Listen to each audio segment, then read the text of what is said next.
Hello नमस्कार, तुमचं स्वागत आहे माझ्या आणखी एका व्हिडिओमध्ये। आज मी बनवते इडली। बघा, इडलीचं बॅटर मी रात्रीच करून ठेवलं होतं। बघा, अशा प्रकारे मस्त इडलीचं बॅटर रेडी आहे माझं। त्यासाठी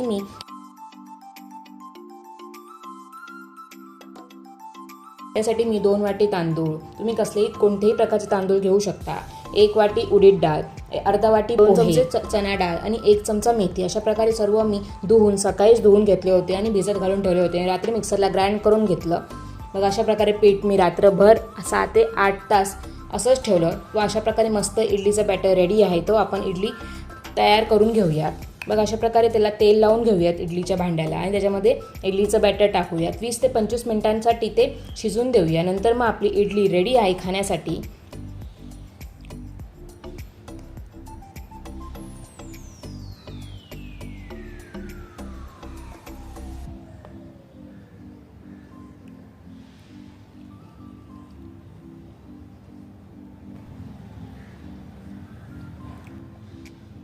अशा प्रकारे माझी इडली रेडी आहे। तुम्ही त्या बॅटरपासून डोसा किंवा इडली बनवू शकता। चटणीची रेसिपी तुम्हाला सांगते।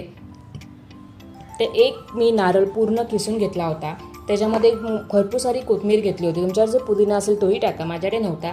तर मी त्याच्यामध्ये मिरची, लसूण, आलं, चणा डाळ आणि शेंगदाणे अशा प्रकारे सर्व टाकून त्याच्यामध्ये थोडंसं नारळाचं पाणी घेतलं, त्यांचं चवीप्रमाणे मीठ आणि थोडंसं पाणी असं टाकून मिक्सरला ग्राइंड करून घ्या आणि फोडणीसाठी मोहरी, जिरे, लसूण, कढीपत्ता मस्तपैकी तेलावरती तडतडू द्या आणि त्याच्यामध्ये वरून टाका आणि मिक्स करून घ्या।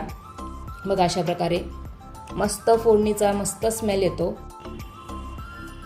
मस्तपैकी आपली इडलीची डोशाची चटणी रेडी आहे। तर मी डोशाची रेसिपीसाठी आपण एक डोशाचा तवा घेऊया। त्याच्यावर डोशाचा तवा थोडा गरम झाला की आपण त्याच्यावरती तेल लावूया आणि थोडंसं त्याच्यामध्ये पाणी टाकूया आणि पुसून घेऊया। आपण जो बॅटर रेडी करून ठेवला होता त्याच्यामध्ये टाकूया आणि गोल अँड गोल अँड गोल अँड गोल फिरवत बसा आणि त्याच्यावर 1-2 सेकंदासाठी झाकण ठेवा आणि काढून टाका आणि त्याच्यावर थोडंसं तेल पसरवा।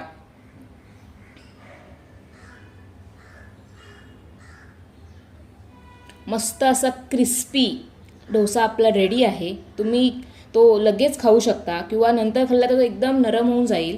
बघा, अशा प्रकारे गरमागरम डोसा खाण्यातच मजा आहे। ही रेसिपी आवडली तर नक्की लाईक करा, शेअर करा। आपण भेटूया नेक्स्ट ब्लॉगमध्ये। तोपर्यंत डोसा इडली खात राहा, मस्त राहा, स्वस्त राहा। Bye bye.